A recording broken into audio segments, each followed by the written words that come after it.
What's going on, everybody, and welcome in to the Gang of Three, which is just a total lie here in this edition, this tampering edition, because the Gang of Three is officially the Gang of Two here tonight, joining you, subbing in for, I guess, both Barry and Lane. I am Michael Keefe. Normally, you can find me on Inside the Browns Beat and Garage Beers, but they asked me if I'd come hang out with Pete, Pete, I don't know. I tried to unmute you. I don't know if you can unmute. Or if I just don't want to start talking and then you're unmuted or not muted. But what's going on, Pete? Thank you for having me on your show on Gang of Three here tonight. Yeah, well, something like that, but we'll go with it as we work through a mess of free agency. Well, it's your world. I'm just living in it tonight, but I'm excited to be a part of it again. Barry, some business he had to take care of tonight, and Lane, some personal stuff going on. So shout out to him as he goes through what he's going through. But it's going to be just me and Pete tonight, and it's a huge show because tampering season is here. We've made it through the long process of finding a coach and filling out a coaching staff and talking all kinds of nonsense, and now it's time to actually put this Browns team together for next year, and the process has started as well as it has started around the rest of the league. So we're going to talk about it. But before we do that, make sure you get over to the OBR.com and hit subscribe. The OBR is the oldest, largest independent Browns coverage site in all of Cleveland.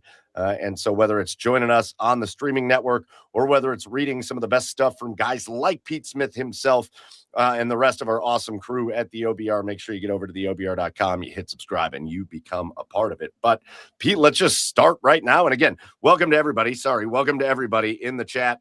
If you want to be a part of the show, throw some comments out there. I'll do my best to keep track of them. But, Pete, let's start with an interesting start to the day for the Browns. Not a lot of movement. And then all of a sudden, word comes down that the Browns sign an offensive guard. And then just moments, literal minutes before we came on the air tonight, the Cleveland Browns sign a linebacker. So just kind of talk about what you know about Zion Johnson, what you know about Quincy Williams, and what you think of the Browns' approach to today as it went. Well, I think in terms of free agency overall for the Browns, I think the key word is restraint. We're seeing people throw out insane amounts of money, just looking at the Raiders, who are going to be a fourth-place team, throwing oodles of money at everywhere.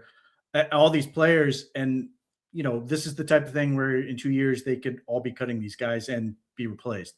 As far as the Browns, look, Zion Johnson is an aspirational signing as far as I'm concerned. He has everything you could possibly want in an offensive guard. He is athletic as all hell. He has incredible agility. Like you looked at Spencer Fano's sort of workout at the combine. 7'3", 3-cone. Zion Johnson did that. In fact, Zion Johnson's shuttle was better. Zion Johnson hit that magic number you sort of hit. You see occasionally thrown around, that 4.47 number. I think he hit 4.46. That basically guarantees offensive line success. Explosion, all that stuff you want. He has massive hands, wide body, all that stuff. The only thing that stops him from being like a prototypical tackle is he's 6'2" and change. Other than that, he has all of it. He's also been incredibly durable. He's played practically 4,500 snaps, has not missed any time, which, given what the Browns have dealt with, I get the appeal. I mean, it's hard to argue with that. The issue with Zion Johnson is, for all the things I just said, the Chargers, who have major offensive line questions, were content to let him walk in free agency. He has been just not good. And the people who are defenders of Zion Johnson will say, well, this is his best year. And, I grant that, but you are not paying for him to be a guy who's going to figure it out. You are paying him money to be a really good guard. So the Browns are banking on this 26-year-old to sort of really take off. That this last year was very instrumental in terms of getting him to where he needs to go. You're betting highly on George Warhop to sort of coach him up, which, I like that hire. So hopefully that works out. And he does have flexibility to play both guard spots. Started his career at right guard, then has played the last 3 at left guard. So people are thinking, oh, this means Joe Bitonio is retired. Not necessarily, but it does cover their bases. So you sort of get it. That's 2 linemen down with Titus Howard, 3 to go, which isn't a great place to be, but got to start somewhere. As far as Quincy Williams goes, Devin Bush I didn't think they were going to re-sign him for the reasons that we'll get into, $30 million, all that. The guy that jumped out to me immediately was Quincy Williams. Quincy Williams was drafted in the third round in 2019 by the Jacksonville Jaguars. Who was there? Robert Saleh and Mike Rutenberg. They then go to the Jets. Who do they go get? Quincy Williams. He goes to the Jets. In 2023, he was a first-team All-Pro under Mike Rutenberg, the linebackers coach. 2024, great season combined. I think 2,223 defensive snaps. Great coverage linebacker, which is what you really need for this defense, range and coverage. This past season, the Jets are a catastrophe. They trade his brother and then tried to bench him. So he couldn't wait to get out of town. So on the one hand, you're sitting there and you're looking at last season, you go, this wasn't very good. But I would tell you, in terms of getting a guy with familiarity, I mean, I don't know, for the people who watched Mike Rutenberg's press conference, he went on a whole thing talking about Quincy Williams. I was worried the NFL was going to come back and complain they were tampering, talking about how a great relationship with he had these guys. So to me, he was a hand in glove fit. This is a system driven move. You have a really talented defensive line. You have Carson Schlesinger. Plug this guy in. Hopefully you can get him back to being, first team All-Pro would be great. I don't know if we need him to do that, but he's been really good when he's had guys around him and been coached by Mike Rutenberg. So I completely understand why they would go that route. All right, so it seems like, we just got the Quincy Williams news, and we'll dive into that a little bit more because I do want to get your take on that and against Devin Bush and all that. But let's go back to the offensive line for a minute, Zion Johnson, because you said everything that needs to get said about Zion Johnson himself, right? All the physical tools, gifted as it gets, but just hasn't been able to really put it together. But I think it speaks to maybe a little bit more of an overarching theme that I would love for you to hit on here, Pete, which is, in my opinion, I think sometimes we get into these tampering periods, these free agency periods, and everybody just looks at the shiny objects that are out there, and I just want this best player available, and this best player available, and this best player available. But oftentimes on an offensive line, in my opinion, and again, Titus Howard, not the best tackle in the NFL, but a pretty good tackle. He's pretty okay. He's not the best. He's not the worst. Zion Johnson has had his moments of really good, and he's had his moments of really bad. But they're both, I think you hit on this, they're both very durable. Neither one of them misses a lot of time. And for this team, that means something. But also just talk about, in your opinion, Pete, just the overall construction of an offensive line, because I think everybody wants, first of all, everybody looks at PFF grades, and he PFF graded this in the run game and PFF graded this in the pass game.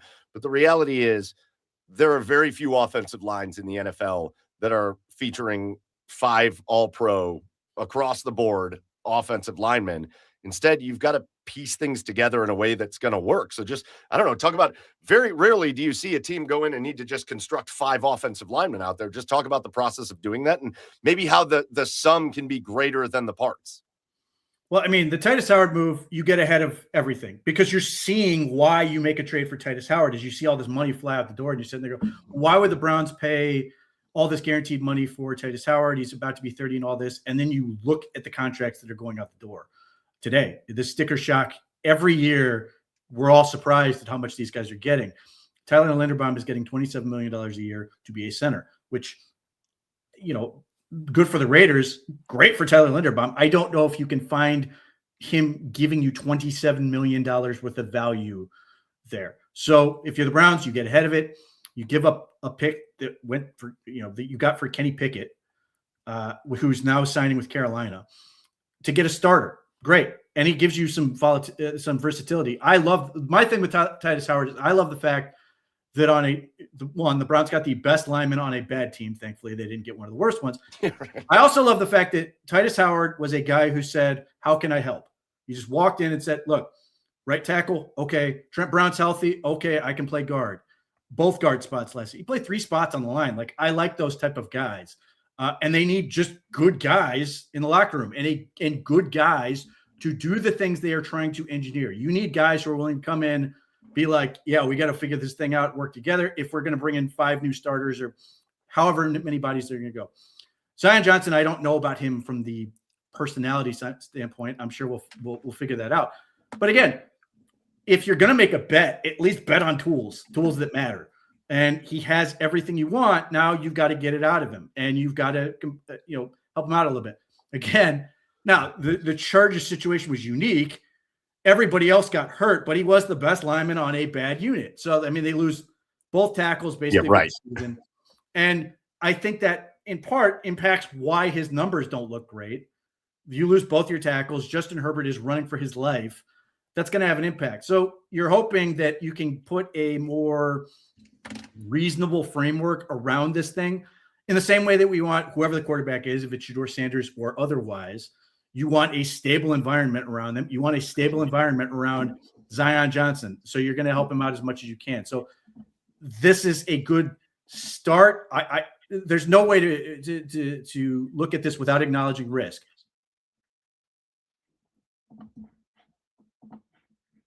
Oh, I don't know. You might have to get in the chat. Was it me that froze, or is it Pete that froze? One of us is frozen. Maybe it's me. No, it's Pete. All right, Pete froze. It's okay. He'll come out. He'll come back in. Thank you for saying that, because I don't.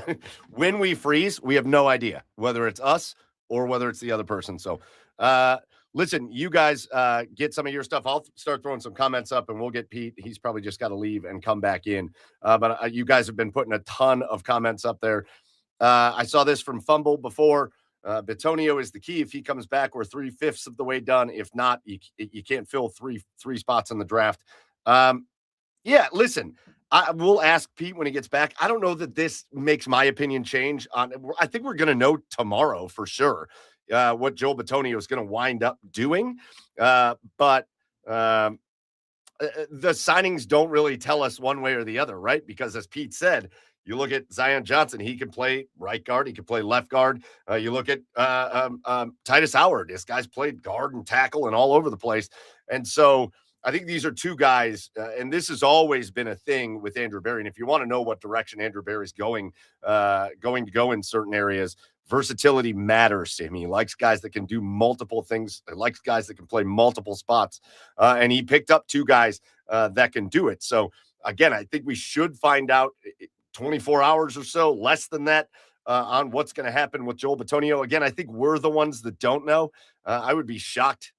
We've seen reports that Joel Bitonio has been in communication very recently, even with the Cleveland Browns. So I'd be very shocked if the Browns are going to be surprised by what Joel Bitonio does. But again, we're all just kind of left here trying to figure it out.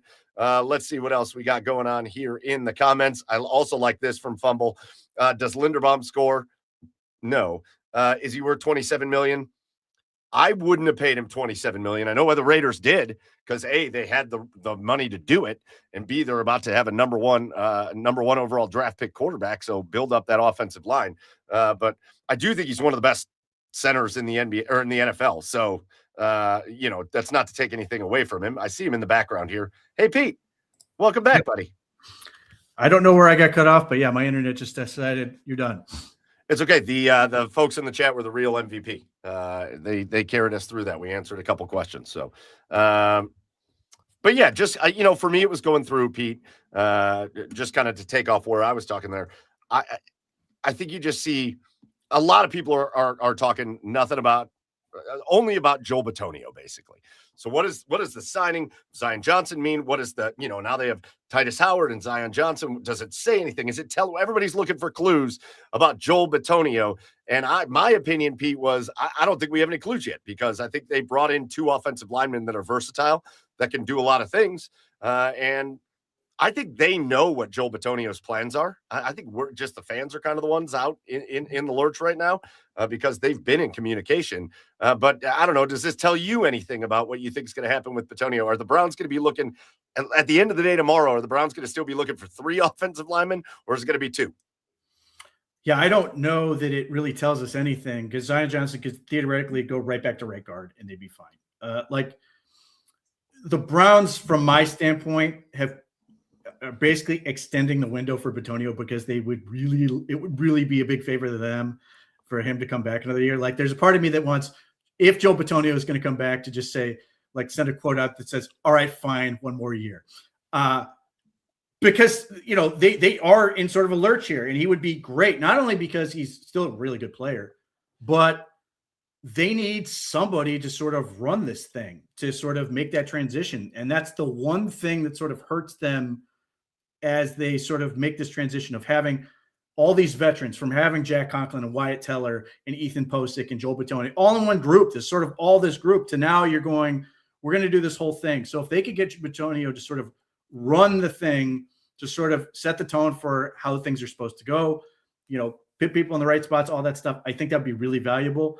But I don't think we've gotten really any kind of clue, other than the fact that I think the more definitive clue would be if they sign another guard or something else that sort of says, this is a clear move on. I think for them, Zion Johnson would be an opportunity that they really liked, and they have a guy. In my opinion, if we're talking about the offensive line, if you can get to the draft, because the tackle market is bleak. It is a bleak situation currently at the moment. And so if you can get to the draft, having 3 of these guys, perceived starters, locked down. And again, I think I don't want to say the wrong thing here. I don't want to hitch my wagon to DeJuan Jones, Pete. I don't want to hitch my wagon to Zach Zinter.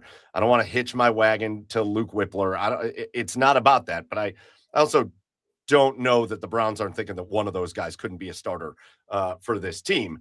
But if the Browns, Pete, could get to the draft, having filled 3 of the 5 spots, then you feel like you can find this. There's so many good. I think there's a lot of good tackles in this draft, and I think you can get them in the 2nd and 3rd round and come away with a really good tackle. I think you could come away in the 3rd or 4th round with a center if you need to get one in there. Like, I think there's plenty of room for the Cleveland Browns to address this more in the draft. I just don't want them to need 4 offensive linemen or 3 offensive linemen going into the draft. Well, my hope is that they're going to address this to a point where they can just play the board how they want. They do absolutely need to draft linemen. I just don't want them to go to the draft and go, we have to do this because we don't have it. And that's, we've seen too many examples of that. The most famous off the top of my head is the Bengals. They desperately needed center. Frank Ragnow gets drafted ahead of them, and then they just panic and draft Mike Price. And they're like, well, we had to take a center. It's a horrible way to go. I agree with your sentiment. I think the offensive line talent in this draft goes way further. I got nothing against Monroe Freeling. I really liked him as a prospect for 24. 6 feels very rich to me. But, if you can get Caleb Lomu at 24, I'm thrilled with that. I'm not against the idea of flipping Max Iannaccio or the Arizona State tackle if I have to, if I really like him. And then there's what I refer to as sort of the backup plan of all backup plans, which is drafting the terminal tower himself, Markel Bell, wherever he's going to go, who's like 6'8", 345. I mean, granted, between him and DeJuan Jones, that'd be just we got one of those. Yes, just giant human beings. But to your point, there's a lot of those guys, and it's the same with center. I hope the Browns get some guys in that range that makes sense. Like, one guy that I think makes a ton of sense in the sort of mid rounds is Brian Parker from Duke. Played right tackle at Duke, has done the all-star process at center, but tested like a really athletic guard as well. So if you get these options and you feel good about him, you can plug him in somewhere else. But it's a great situation to be in, as opposed to getting necessarily center only. So that's what my hope is, that the Browns will continue to operate. There are still offensive linemen out there that I'm really intrigued by. It's been sort of surprising that the board has played out the way it has in terms of free agency. They haven't flown off the shelves on the offensive line as they have with other positions. So there's still some guys that I think the Browns can sign that I think would be good. Get that March offensive line where you could say, if I had to play a game today, I could roll with these guys. And then you get to April and you're like, okay, now it's time to build in what I hope are longer term pieces, guys who are hopefully going to compete and win some of these jobs, or guys that are going to be here for 2 contracts, those type of things. Yeah, and again, I think it all stems back to just that basic feeling. It's the way I feel. Like, fill your holes now. Trades, free agency, whatever you can do to fill your gaps, and then swing for the fences in the draft. If we can get to that, that would be what I would want to do. But Pete, I was just looking. I had a comment up here, and then I lost it over here, but that's all right. Just before we move off of offensive line. other guys that are out there right now that you think are appealing for the Browns that haven't been signed? Because again, we know some of the guys that have gone off the board to other teams. I think Cade Mays was one of those guys. If they weren't going to get Linderbaum, it was kind of like, maybe Cade Mays would be a good backup. He goes to Detroit. So we know some guys have come off the board, but what guys are still available out there that you think the Browns could be, or you'd be interested for the Browns on the offensive line? Yeah. So for center, Luke Fortner, the Jaguars free agent. I think he has ties to Ohio. I think he's from here. And then Lloyd Cushenberry. There's some injury questions with him, but had been a pretty good center at points. And then the Packers just released Elgton Jenkins, who could play a number of spots. Yes. Again, medical questions there. How is he health-wise, and how do you value that? But But that's the exact type of guy I think the Browns should pursue, is short-term guys that you can sort of plug in. If they can give you a year, great. And then you send them on their merry ways. You hopefully have somebody else to sort of step in into that role. So left tackle, obviously all eyes are on Rasheed Walker. To me, the guy I'd be interested in is Braxton Jones, replaced by your boy, Ozzie Trujillo, for the Chicago Bears. But has been a pretty good tackle, also has dealt with some injuries. But I don't think a guy like Braxton Jones is going to price you out of drafting a tackle. So if you're like, man, I'm at 24 or I'm at 39 and I really like this guy, Braxton Jones isn't going to stop you there. Whereas if you sign Rasheed Walker to some massive offer sheet, that's over. It's done. You are saying this is the guy. So I like the flexibility. Elijah Vera Tucker is a really, really good option to me.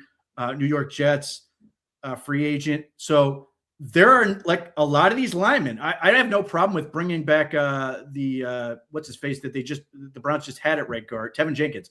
Yeah. Again, price is all about it. But again, another question with health. How much can he give you? But again, if he plays healthy for a game, he's a good NFL caliber starter. Center, I think, is the trickiest part.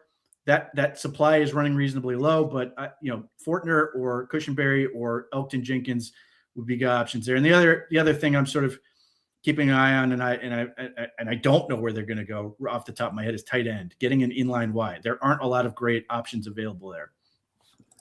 Yeah, and just to throw it out there, because I think I missed it too, but it looks like Jones re-signed with Chicago, so cross him off your list for the Browns wish list there. But let's move to that, because I was going to go to that next, Pete, because that's been a big topic of conversation. Obviously, David Njoku moving on, and the Cleveland Browns with Harold Fannin are in a great spot with a killer receiving tight end.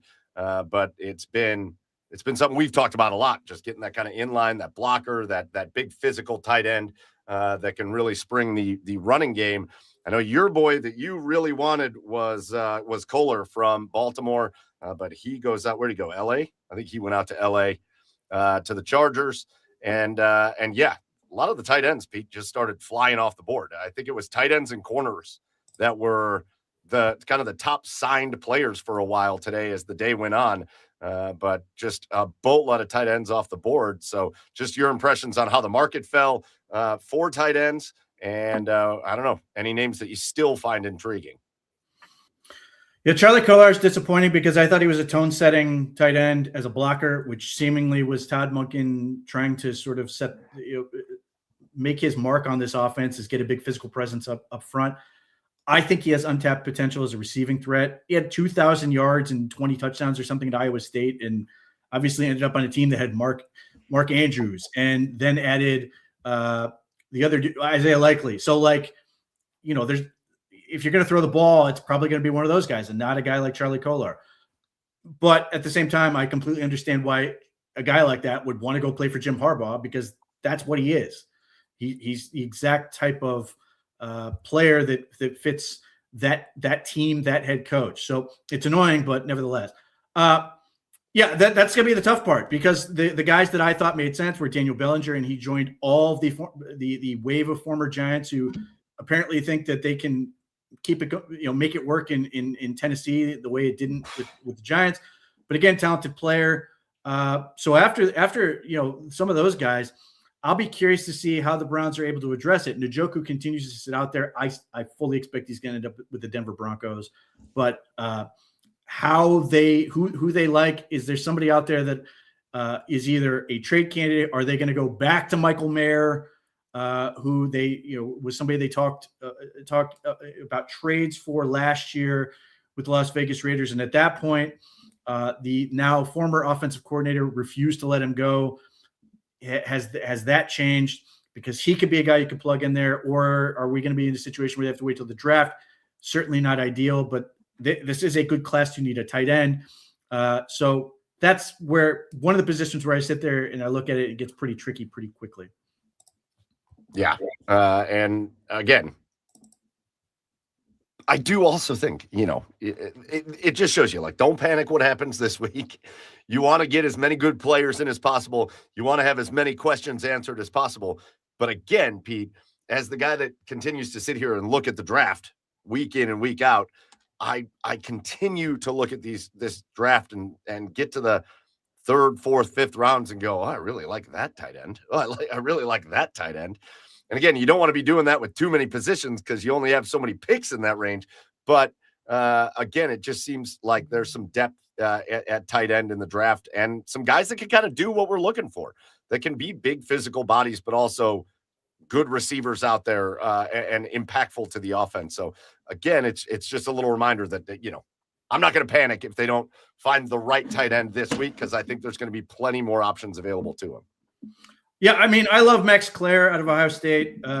He's been on sort of a journey from Purdue, then gaining weight to play for the Buckeyes, and then becoming what I thought was a really good blocker, especially down the stretch in the playoffs. But he's a really good receiving threat as well.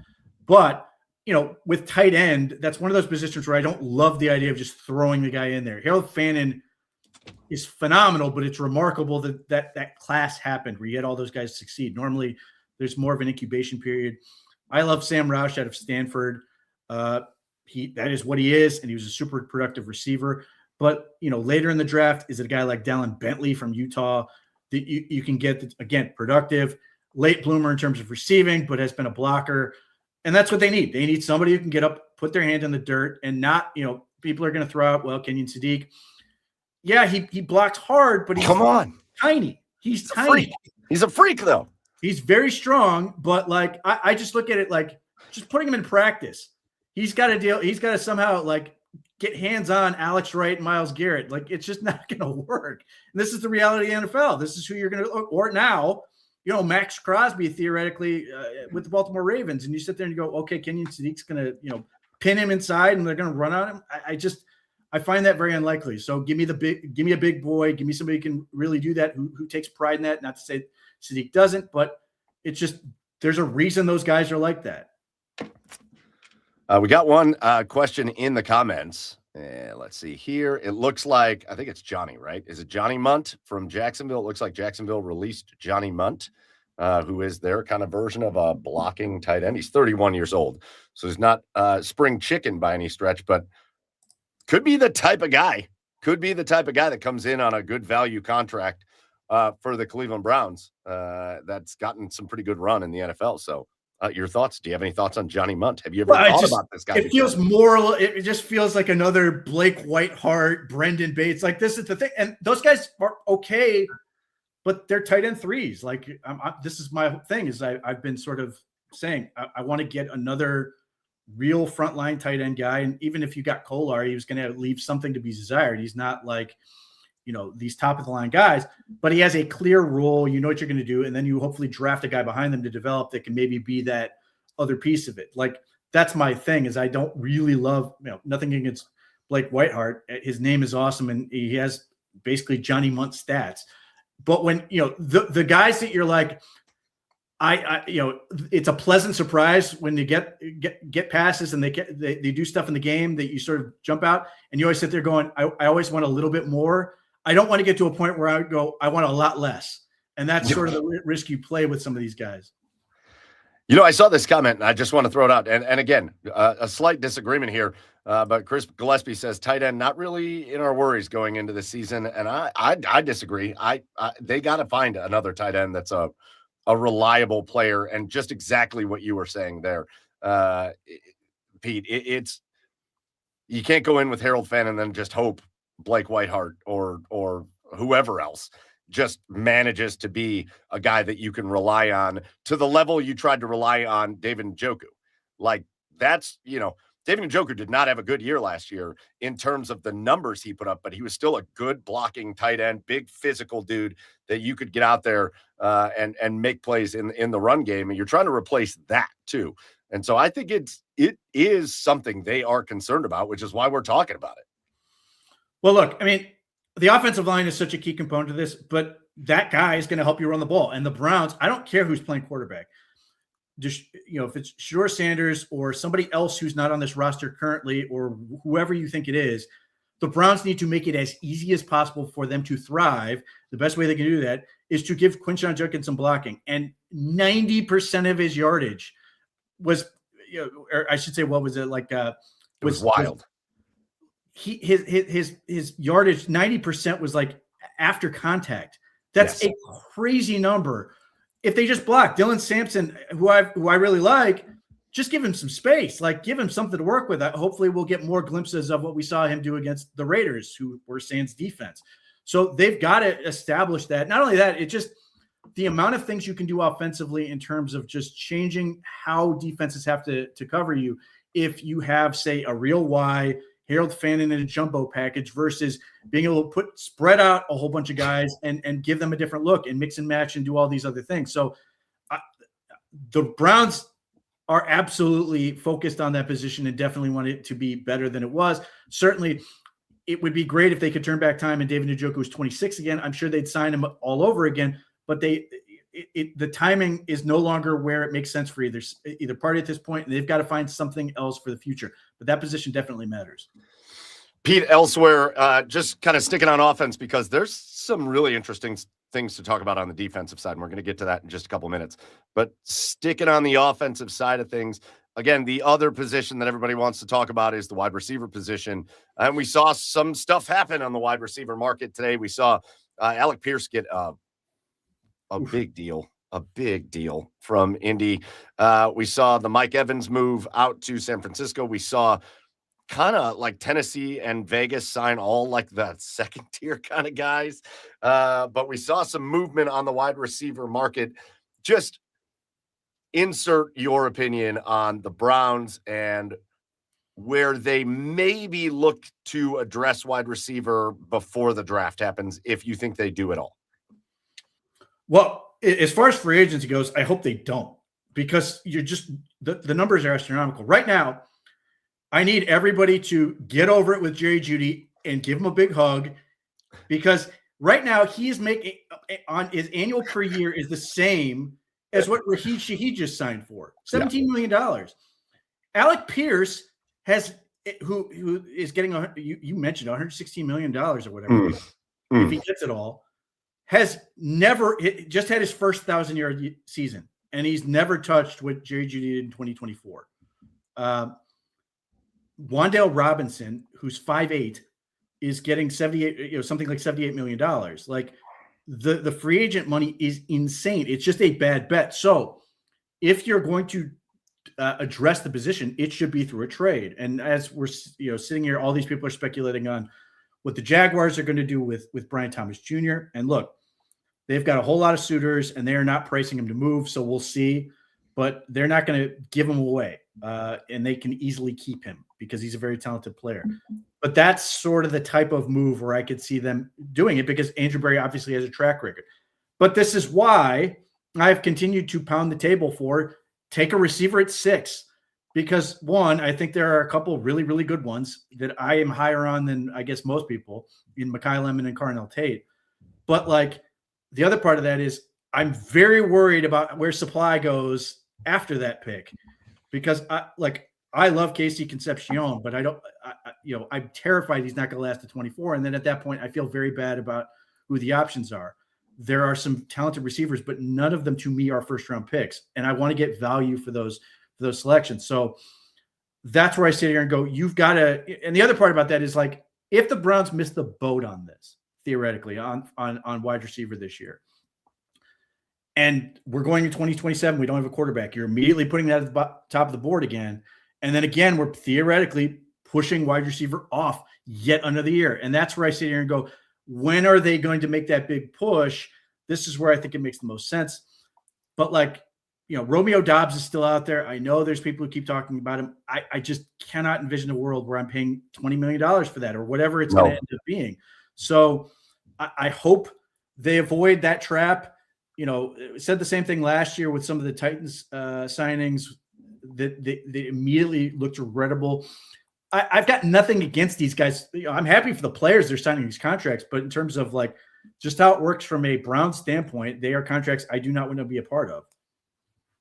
I think there's so many guys, Pete. You've brought up so many names. And when it comes to the free agent market and even some of the trade market discussions, there's so many guys where their skill set is just so readily available.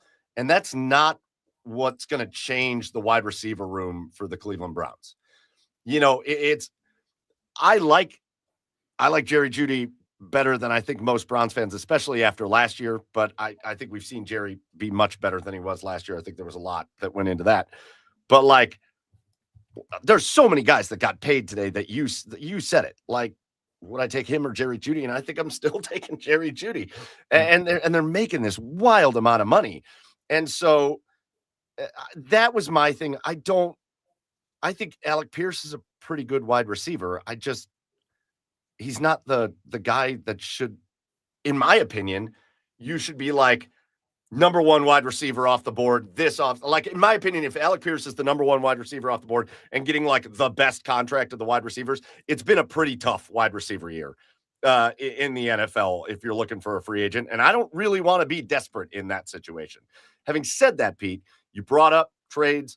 Brian Thomas is certainly intriguing, but there's so much conversation going on in the comments about what the compensation looks like for a guy like Brian Thomas Jr. If you want to get him from the Jaguars, we got people throwing out, do you trade him the 24th pick? Do you trade him the 39th pick?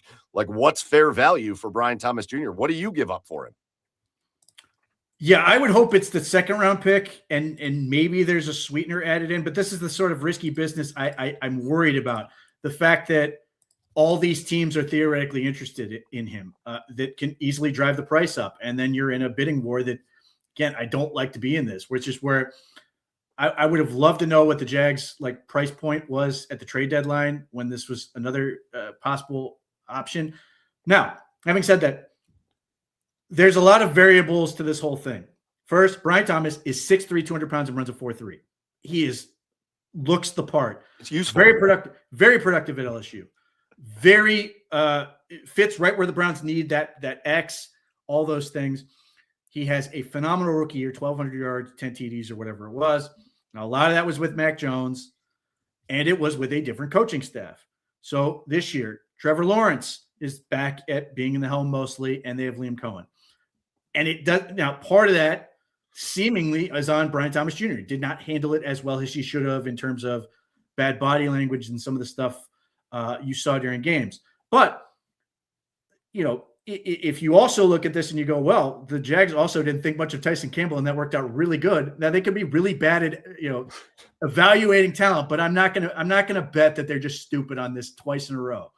So the Browns have to, or whoever has to do a really good job of figuring out what went wrong. Now, Trevor Lawrence may just not like that type of player. I don't know. But from the Jaguars standpoint, Parker Washington became your number one receiver. Brian Thomas was still second. But then you traded for Jacoby Myers. You paid him a bunch of money, so he's obviously going to be there. Parker Washington's not going anywhere. Brenton Strange is a really good tight end. And then the thing that sort of like makes this really interesting conversation from a Jaguar standpoint is the place I'm glad the Browns are not, which is you traded up for the second pick in the draft to draft Travis Hunter, and now you're in this weird position where like you can say if we have Brian Thomas, then Travis Hunter can focus almost entirely on a corner and be a receiver occasionally, or you can say, hey, if we get the right offer, we can trade Brian Thomas Jr. and then maybe Travis Hunter is a little bit more of a two-way player, and that's kind of a cool conversation, but it's also very awkward because you're coming off a very disappointing rookie year for Travis Hunter. So it's just a weird deal. And I don't know where push comes to shove. If I had to guess, either a team is willing to overpay, and you could see it because the talent is real, even though he's only 2 years into his deal. He's 24. Yep. But like you're paying to get that player out of there. Like the Jaguars can sit here and go, fine, we'll keep him at any point. And ultimately, I think that's probably still what's going to happen, but we shall see. Any other? There were some names floating in the comments from the wide receiver position. Are there any like hidden, fun trade target names that have popped into your brain, Pete? Anybody that I think we all look back at Andrew Berry and think, man, one of the best moves he ever made was a 5th rounder for Amari Cooper. Are there any of those kind of names that might surprise people that could be on the block that you think of?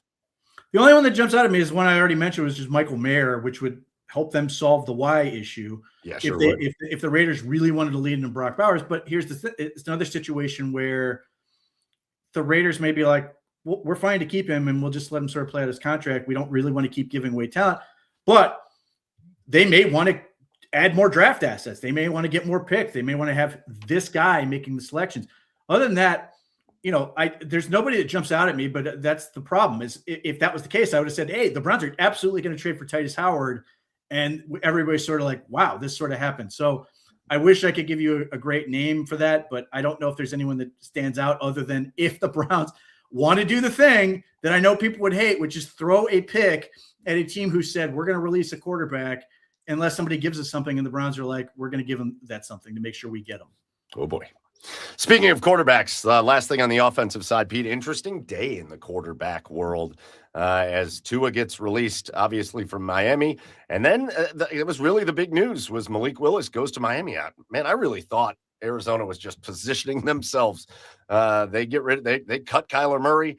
They were positioning themselves, I think, for Malik Willis, but Malik Willis goes to Miami, and he will be their starting quarterback on I think a little bit of a friendlier deal than I think some people were saying. I didn't think that deal was so terrible. If you think he's going to be your starting quarterback, Tua then immediately finds his way on a 1-year deal to pair up with Kevin Stefanski, another small left-handed quarterback, because Kevin apparently missed those. So Kevin's got a couple lefties there in Penix and in Tua, but an interesting quarterback room there. And then it leaves Arizona in this weird spot. So just kind of your thoughts on how things went down with specifically guys that are trying to be starting quarterbacks in the NFL and bring it around to the Browns. And if there's anything you see the Browns looking at, I know there's one name that's just out there that you will always talk about first that I hate. Well, no, you go ahead. I'll start with the one tweet I saw, which is pretty funny, is that the Falcons have more left-handers in the quarterback room than the Braves do in their rotation. Yes. This will be very curious to see what happens as far as Malik Willis goes, because like Arizona's one big move today, if you want to call it that, was signing Tyler Algier. So you have what I think is a pretty good running back, and Gardner Minshew. Yes, but big moves. I really like Tyler Algier, but you are a team that has Michael Wilson, Trey McBride, and Marvin Harrison Jr. out there. You have Paris Johnson at left tackle. You have the makings of a pretty good line. And so you're sitting there and you go, Malik Willis is signed with the Dolphins, and I get it. He was with the Packers. They hired a former Packers coach. They hired a former Packers executive. There was a natural fit there. But if this doesn't work, is everybody going to sit there and go, why didn't you go to Arizona that was seemingly more set up for you to be successful right away? Now, are we going to find out that Arizona lowballed him and wasn't willing to make that demand and it really wasn't a thing? Unclear, but I think that's going to be an interesting conversation. And then from there, you go back to Arizona and you go, they signed Gardner Minshew, and right now they're sending out signals that Jacoby Brissett's going to be the starter. And one, I'm not mad at Jacoby Brissett. He played pretty well last year. And two, I would have been happy if the Browns were to get Jacoby Brissett back for this season, this competition, forever their quarterback is going to be. But it's sort of like you have this really nice setup. Are you sure this is all you're going to do? Seemingly you have everything in place, and Jacoby Brissett and Gardner Minshew are your quarterback. That part of it's weird. But yes, Gino Smith, certainly the Raiders have announced that they intend to release him. And obviously, they're hoping somebody comes in the last minute and takes him off their hands because they don't want to pay him the guaranteed dollars. Whoever would take him would take $26.5 million in salary. But if they release him, then he's going to basically do what Tua is doing, which is probably sign for the league minimum.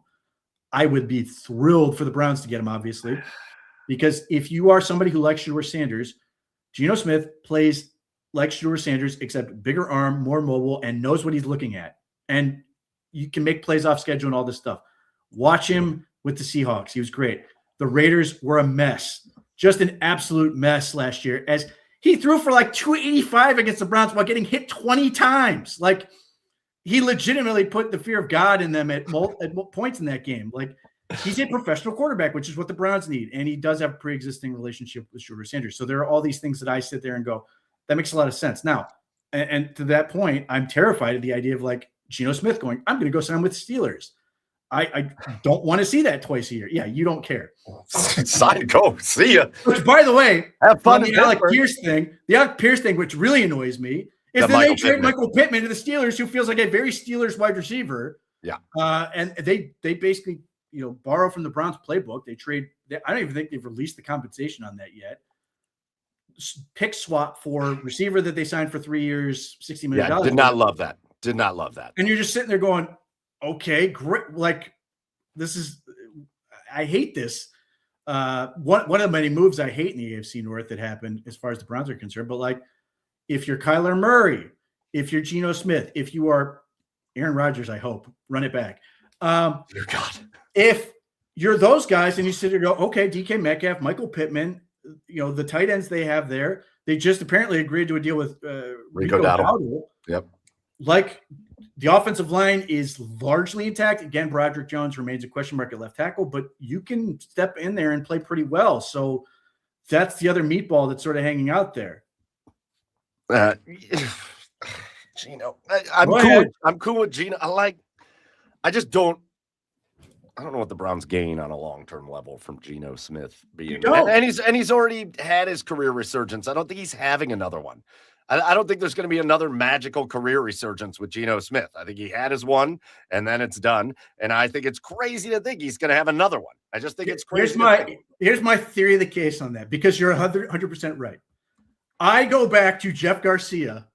Jeff Garcia, great before he gets to Cleveland. Awful because Butch Davis asked him to play an offense he had no interest in playing and did not fit.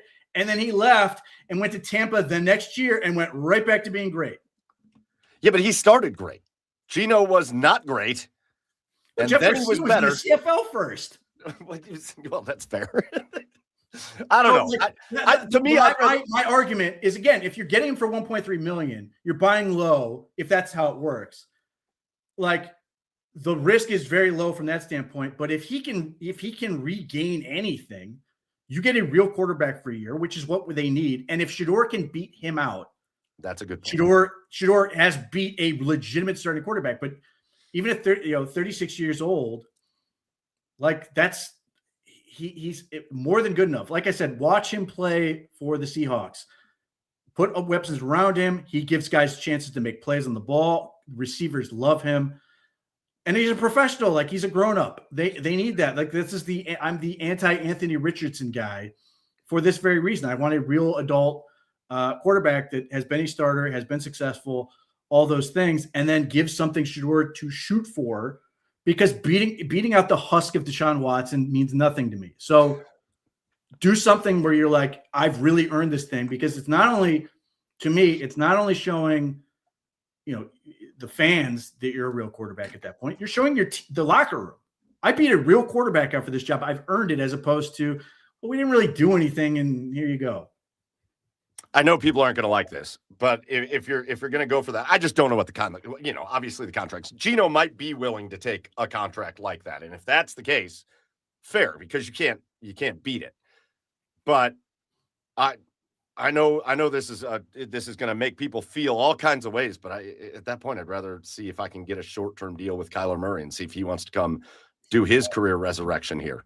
Let him have his career resurrection. He hasn't had his yet. He hasn't had his chance at a career resurrection. Gino's had a few of those chances. And so I'd rather maybe see if there's a Kyler thing available for him to resurrect his career. And if he does, great. And if not, again, I think it's still the same thing. If he gets beat out in camp, you beat out Kyler Murray in camp. Okay, great. That makes us feel better about Shedeur. The steelman your argument, if they were to go to Kyler Murray and they had Deshaun Watson, whatever you want to call that, Ooh. and Shedeur Sanders, you have 3 quarterbacks who are at their best off schedule. So that's something you can sort of plan around in that sense. But the issue with Kyler Murray, in addition to his health, he's virtually never played outdoors. And he's also 3 feet tall. If you hated the idea of Dylan Gabriel because he's short, Kyler Murray is the same thing. And in a division that is going to potentially punish that in cold conditions, I worry about that. Also, Kyler Murray just may have better options elsewhere. Like, I could see a world where, obviously, I mentioned the Steelers. The other one that's sort of intriguing to me, Minnesota's one that he's commonly connected to. He could win that job, as could Gino. Would be Indianapolis, where you're basically like, screw Daniel Jones. I don't know if he's going to be healthy, and I've got all these weapons. I'm going to go in there and just take the job. I know he's short, but Brock Osweiler was tall. Like, He sure was. Okay. Like, can he play quarterback or not? All right, let's flip. Pete, let's go to the other side of the ball, because I do think there's some interesting storylines going on defensively. Obviously, we talked at the beginning of the show, Quincy Williams has signed with the Cleveland Browns. I think, was everybody saying 2 years, $17 million, something like that? Up to you. So not so bad on the contract there, but just talk about, let's specify with him how he fits in with the Browns. Obviously, everybody wanted JOK back. It just really seems like that is not going to happen at this point. And then Devin Bush going to Chicago. He had a great year for the Browns last year, but Devin Bush goes to Chicago. Quincy Williams comes in, so it'll be Williams playing alongside Carson Schlesinger in the Mike Rutenberg offense. Just talk about what that should look like. So he plugs right into weak side linebacker, which is the position Devin Bush was playing. Slightly smaller than Devin Bush, speedy, really good in coverage, which is sort of the thing I was sort of worried about in terms of Caden Ellis was another possibility, who also played with Mike Rutenberg, but he's more of a run-oriented player. And yes, stopping the run is very important. But if you're talking about like what tends to get the Browns beat, it's lack of range from the second level. And it's not to say that Devin Bush was unathletic. It's just when those backers are wrong, they get crushed. There's not a whole lot there. So Quincy Williams, his familiarity in the scheme should really be really helpful. That's the other benefit. You are getting a guy who knows what Mike Rutenberg does. And there's always that value in that. But again, he's been very good at that. He's, decent number of, sacks as a pass rush element on the blitz. Obviously, with some of the teams that Rutenberg has coached, they've been more odd front and are more willing to attack from different areas. But nevertheless, that's still a valuable element to have in that. As far as Devin Bush goes, thrilled for Devin Bush. Like, I wouldn't have paid that much money. And my argument is simply, I think we got the best season that Devin Bush is ever going to have. And I don't want to I don't want to be putting him in a situation where we're all mad at him because we paid him for doing exactly what he was supposed to do, which is maximizing his opportunity. And then everybody's mad because he's not playing up to that level, which is really hard to do. I think he had a legitimate case to make the Pro Bowl last year. If you just look at the numbers and everything he did, obviously had game-changing plays in multiple games, helped the Browns beat the Bengals, which I'm now mad about. But if you're gonna lose a player, let him make all the money he can get. So I hope he gets all $30 million from the Chicago Bears. And the other part about this is like, understand where Devin Bush came from. Devin Bush gets released by the Pittsburgh Steelers as a disappointment because he hurt his knee and his knee was not right. He goes to Seattle Seahawks for a year, does basically nothing. The Browns sign him as sort of like, yeah, let's see what he can do. And then he plays a couple of good years. Now he maximizes it. He cashes out, goes somewhere else. And now you find the next one of those. You don't then pay for it. I'm not saying you can't do it, but just my valuation of linebacker isn't terribly high. I think you can find those guys. I think Quincy Williams is going to prove that point. And Jason Tarver's an excellent linebackers coach. He's been really good at getting these type of guys. He likes really smart guys. Quincy Williams seems to be in that boat. So, and if you are somebody who's holding out hope for JOK, I'm not there, but no, unfortunately. But if you're going to do it, Quincy Williams makes it more realistic that you can make that work from a salary standpoint than if you have Devin Bush. Like, you can't afford to pay him theoretically $10 million a year and JOK over $10 million a year as part of this defense. Like, that becomes a little bit more tolerable if JOK suddenly goes, okay, I'm good to go. And you have now JOK, Quincy Williams in that. Again, I think that's a keyhole worth of hope, but nevertheless, it's still another element. So I love this move. It was exactly the move I wanted them to make. It gives them more pass coverage ability. That's what I think they need. Range, all those things they're looking for. And that's as we look towards the Mike Rutenberg era, that's my whole thing. I appreciate everything Jim Schwartz did, but when the Browns were bad or had issues on the defense, it was always, or most of the time, was in something has gone wrong in pass coverage. I'm hoping Mike Rutenberg brings in new ideas, new personnel, whatever that is, to sort of remedy that solution, come up with something that's going to work better for this group. Tyson Campbell, Denzel Ward, Ronnie Hickman seemingly is going to be back. They tend to him for a second round amount, which means now that if he's back, that the Browns now have 10 of their 11 starters plus Quincy Williams. Seems like a really good setup for them. So I watching the Mike Rutenberg press conference, for people who have ever been to coaching clinic, that was the exact clinic that coaches hate, where you go to the clinic and you're all sitting there, go, okay, coach, give me your X's and O's. And then they talk about program philosophy, which is exactly what he did, which is like a pro move. But nevertheless, you're sitting there, all right, let's talk about what we're actually going to do. No, again, like you said, there's seemingly a few questions that have been answered defensively, but I think a couple of them have opened up. Obviously, we don't know what they're going to do with Martin Emerson, and that is a big question, because I don't think you can have too many good corners in the NFL, and we'll see what they decide to do there. I disagreed with you at first. Before we knew about Quincy Williams coming, which happened just before we started the show. When they let Devin Bush walk, I wasn't thrilled, because I think of it a little bit differently, Pete. I don't necessarily think that was just a one-off season for Devin Bush. I know he struggled at points during his career, but it seemed like he found a home and a system that allowed him to excel. And I know people, and you brought it up to me earlier about, his pick sixes and all that, and it's not even about that. He just always seemed to be in the right place at the right time. He made a lot of big plays for this defense. Yes. Having said that, Quincy Williams did that when he played for Mike Rutenberg. And so that gets me excited. And it's at a much more team-friendly level for the Browns. So I'm in on that. I think another really interesting thing that happened, though, it might seem small, but Cam Thomas walks away from the Browns, and he moves on. And it seems to me like an area that not a lot of people thought we were going to be talking, but maybe an area we need to talk a little bit is, seems to me like the Browns maybe need to address a little bit of depth on that defensive line. I think we think about that D line and think about how good it has been, but there's going to be some depth questions on that defensive line. And Cam Thomas was great for that.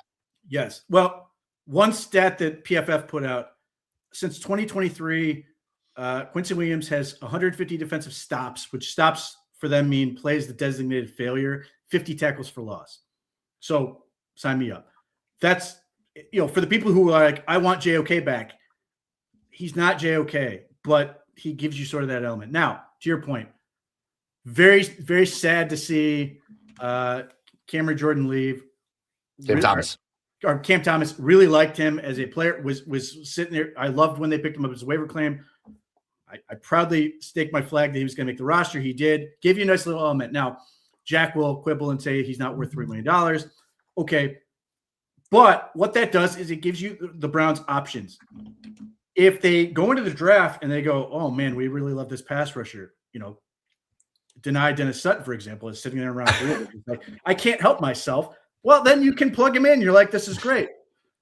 But this is also interesting because the Browns also simultaneously have to do more about defensive tackle. And they, obviously that is still sitting out there.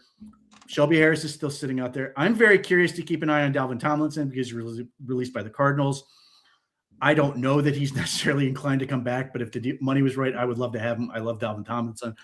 But you have this little guy sitting there in the Browns defensive line room who can do a couple different things, which is Aiden Huntington. Yes. He could be a defensive tackle, or he could go back to the end. And maybe there's a world where it just depends on what the best situation for them. If they get a nice little opportunity to bring back Shelby Harris, or they can get a Dalvin Tomlinson, or whoever that is, because they've got to fill some kind of run plugging presence in there, in my view. That's the bummer of losing Juwan Briggs. Mason Graham is great, but they've got Akeem Hicks, or they've got what's his face? Mike Hall coming back from hopefully what is going to be a fully rehabbed knee and ready to go. Yep. They brought Malik Collins, who was great, coming back from his knee injury or quad injury. They want to make Aiden their blocking tight end. Hey, probably good. Off tight end at Aiden Huntington. If you get a nice little opportunity and then you can put Aiden Huntington back at edge, or the opposite is true, you get a nice little opportunity and you can put Aiden Huntington back in the middle. It's sort of like a new toy they get to play with. I'll be very curious what the Browns do with that. But yeah, I am always about taking opportunities to continue to add to the defensive line. The Browns have been really good about that. Obviously, it points to the dismay of the offensive line, but it's just a world of opportunities. This is a really talented draft class in terms of the edge. Defensive tackle, I don't love it. Although if you like quick pass rushing defensive tackles, and the Browns clearly do, there's a ton of those. But again, my main concern is they got to get somebody else who can hold up at the point of attack in whatever they want that to look like, to sort of help that out. One guy I thought the Browns might take a look at would be David Onyemata. He signed for $10 million, reportedly with the Jets. Too much for me, but I'm hoping they can find another guy. Look, if Shelby Harris wants to come back, I am all for it. I will let that guy play forever. Yes, 100%. But if not, like if he wants to go to Atlanta or something because he loves Kevin Stefanski, which, fine, then they're going to have to do something about that. What does that look like? So defensive line just becomes a thing where the Browns have a lot of talented pieces, but they can continue to add more. And listen, we're going to see what they decide to do. Again, this was just day one of the tampering period, and there's still plenty more stuff coming up for the Browns. What did we not, Pete, when it comes to the Browns, I was going to ask you a couple questions about just around the NFL, but when it comes to the Browns, what did we not hit on? What did I miss? Well, obviously, we've touched on it, but I guess the biggest thing I want to see is the biggest what if for me, and I don't know if this could be addressed in free agency or not, but it could be. Free safety or safety in general. Ronnie Hickman getting tendered and coming back is good. I think it's a perfectly logical move. But even if it's the $5 million or whatever it ends up being, it doesn't preclude them from doing anything there. And you have a coach in Mike Rutenberg who had Jesse Bates, who is an all-pro. That's a huge luxury. How does he? And this would be something I hope to be able to ask him, like, for him transitioning to the Browns, where he goes from having Jesse Bates and Browns draft crush by a whole lot of people, Xavier Watson, some of those guys, how does that now look with Grant Delpit, who's a very good player, but has obviously been pigeonholed into doing one thing? Ronnie Hickman, who can do a couple different things. Do they want a truer center field guy? Is there somebody out there? I know Sam Penix has written an article on Darius Washington, for example, as somebody that could potentially fill that role. Is there somebody that they feel like would give you the more fleshed out free safety room? And that could be in the draft. That could be free agency. I would think it would be more along the lines of free agency, but that's sort of the one where I sit there and go, I'm just sort of curious what Mike Rutenberg wants to do with that position. Caleb Downs at 6, Pete. Yeah, well, hey, I love the player. It's a tough sell. It's really tough. I have to explain that I loved Mike Doss growing up. Yeah. Loved Mike Doss and couldn't dreamed of him being on the Browns. And I love everything that Downs does. I just cannot look at this offense and go, slot, get him in there. Because that's what he is. He's going to be a dream nickel. But for the people who are trying to make him Ed Reed, that's just not what he does. I'm not saying that's not in his skill set, but Caleb Downs is by the line of scrimmage. He's tackling people. He's constantly in the action. And I think if you're trying to make him a free safety, that's sort of waste. And to take that at 6 is tough. I hope any talk of the medical red flags is just talk and that he's super healthy because and that's the other part. He seems to be a phenomenal human being on top of everything else. Yeah. All right. Quick hitters before we get out of here with the show, Pete. Last Browns question. I think, the way the Browns hired Todd Monken and then the way Todd Monken kind of goes after some of his staff that he worked with there at Baltimore and brought several of them over with him. I think a lot of people went into this. Obviously, Linderbaum was the main guy. Kohler was the guy. But I think a lot of people went into this thinking, all right, now how are the Browns going to just start rating players from the Baltimore Ravens? Obviously, that doesn't happen today, and it doesn't really sound like there's many other ties that could happen. Is that a surprise to you that there wasn't more of more of a draw for players to come play with Todd Monken? Yes, Todd Monken sucks at recruiting. That's what I've been. No, there's so many things you just don't know with how this process works. We love to talk ourselves into this idea. Like, you hope relationships matter. Clearly, they do with Mike Rutenberg. So I was hoping that Charlie Kolar more than Linderbaum. I thought Linderbaum was ultimately going to get out of control, and it did. Yes. Kolar's the one that's disappointing. But there's one guy that's still out there who could be a tackle that could help out the Browns in a pinch. Don't sleep on Joe Noteboom. If you're trying to get, again, if you're saying Braxton Jones is a bear again, Joe Noteboom is a veteran left tackle. You can plug him in and do all the things we're talking about, and then go into the draft and take your dude. If it's Monroe Freeling at 6, please don't. If it's Caleb Lomu at 24, love it. Like, that's exactly what we're trying to accomplish. And it doesn't immediately say that DeJuan Jones can't be a factor either, which I don't want to do. I just don't want to be in a position where I'm sitting here going, please, DeJuan, you have to be good, because the luck has just been awful for him. And it's genuinely terrible luck. But, like, I can't protect my blind side with a guy who, with nobody there. I have to have something. Yeah, got to have some luck. All right, just other quick hitters around the league. 2 teams that just signed everybody, Tennessee and Vegas. And in my opinion, Pete, I think Vegas's signings were more impactful for a team that's going to try to win games.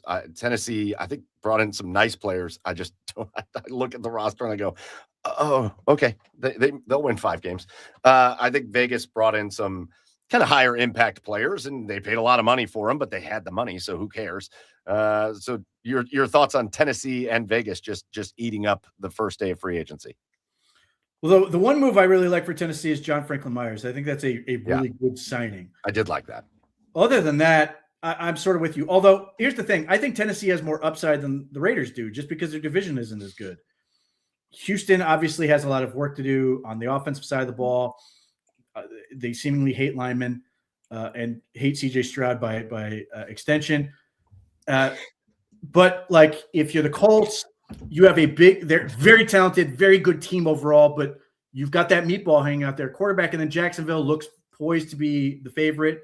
But I think there's more room for them to sort of be a factor if Cam Ward takes a big step forward, and they've got a lot of weapons. Calvin Ridley, Wan'Dale Robinson, all those guys, really expensive, but at least they have some weapons. Look, I understand why the Raiders are doing what they do. Their defense was god-awful, and they just traded Max Presby. I'm not going to hate on them. But the problem I have with the Raiders is, like, are the Chiefs going to suck this year, like, again, or are they going to rebound? Because if they're not bad, the Broncos look very good. Yeah. And Chargers should be reasonably good. So it just seems like a really tough haul for the Raiders to sort of go from 4th to anything but 4th. So maybe they're going to win more football games and be obviously not picked first in the draft. But I just don't see a whole lot of upside for them, and I think it's going to be a multiple-year process. Now, maybe these were the right signings for them to start making that process, but it's a lot. And, again, free agency is so often – and, look, if they hit on half those free agent signings, it's ultimately okay if they dump the other half. But that's the advantage you have when you have that much money available to you. I'll give you, Pete, and then you can tell me if I'm right or wrong. It's a little Brownsian, but I'll give you my team that I thought had a great day, even though they offensively are terrible at football. But I thought the New York Jets had a great day today. I think they brought in, again, love Minkah Fitzpatrick or not, but a 7th-round pick. I'll give up a 7th-round pick for Minkah Fitzpatrick. What do I care about that? I liked Demario Davis. We know him here in Cleveland, but he's been very good at what a career he's had. And Osai and who else? Ngabare they brought in. Like, the New York Jets did some work on that defense. I thought they had a great day. Again, you can't fix everything all in one day, but to do what they did to that defense in one day, I thought, actually, I usually love making fun of the Jets, but I think they actually had a good day. Do you have any other teams that stood out or any other thoughts on that? I thought the Bengals did pretty good. Like, honestly. Yes. Oh my gosh. That I was very excited to see Joseph Osai lead the division, only to find that Boye Mafe is coming into it, which I'm not happy about. I really like him as a player. Is Brian Cook great? I don't know, but like I always sit there and look at the Bengals and go, man, there's a lot of talent in the secondary if they can just sort of put it together. So they make me a little bit nervous from that standpoint. A lot of work to do. Your Jets call out's good because if you have to combine that with the other moves they made, they make the trade to bring in a massive defensive tackle to help in that spot. Now they get a couple ends, linebackers, and they start to really put together a defense. And a lot of these, Demario Davis isn't there to necessarily win a whole lot of football games. He's there to get people in line and to start fixing some of the stuff that they've been dealing with. It's a tall order, but that at least is reasonable to me. And again, I think the Jets are still going to be terrible. Ultimately, I think they are planning to be terrible, but like they at least look like they understand the assignment, which is they had the worst defense in football last year, and they're not going to be as bad this year. Yeah. All right, Pete. Final word on Tampering Day before we get out of here with this show. The biggest thing is, look, be patient. Don't overextend, which the Browns have not done, thankfully, to this point, other than maybe Zion Johnson a little bit. There's still plenty of guys out there. If the Browns bring in a number of the guys we've talked about on the show, I think people are going to be happy overall. It's not about getting the flashy signings. It's about return on investment. That's the thing that's been killing the Browns on this stuff. When they've been really smart, return on investment stuff, they've been really good. They've got to just continue to do that. And I love how you hit on that because maybe they did overextend a little bit with Zion Johnson, but there's that middle ground of, and especially the way things work in the NFL, where so many guys just go out there and look for max contracts. And it feels like if a guy has 1 year, it's like max him out. There's really overextending. And then there's finding a guy that you think could be a good player in your system that you've scouted and that you like. And maybe you got to pay him a little bit more than what's comfortable. But to me, that's worth overextending, not setting the market for a guy. And I like that point a lot, Pete. So just real quick, before we're out of here, let's just remind you of everything going on this week on the OBR streaming network. Pete, you'll be back tomorrow. You and Joe hanging out Tuesday nights with Pete and Joe. You got to love that. Wednesday night, I'll be around with Fred on Inside the Browns Beat. And then you can hang out after that, crack a couple beers with us and talk with us on Garage Beers. We got a lot of stuff going on. Plus, we've got everything that happens with the Cleveland Browns. You're going to find it at theobr.com. It is very fun to be a part of it on the Slack channel with these guys, because the minute something breaks with the Browns, it's like, I'm picking this up.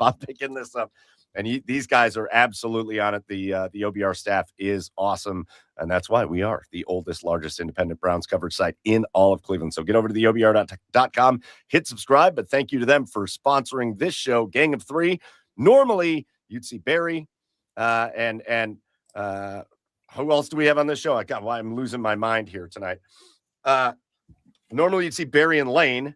And Pete, you got me tonight, so hopefully that wasn't terrible for you guys. But Pete, thanks for letting me crash it. Thanks to everybody that was so lively in the comments. There were a lot of people in here tonight hanging out with us, enjoying the show. Hopefully you did enjoy it, and we look forward to seeing you on the OBR streaming network down the line for the rest of this week and into free agency and into the draft and so much more.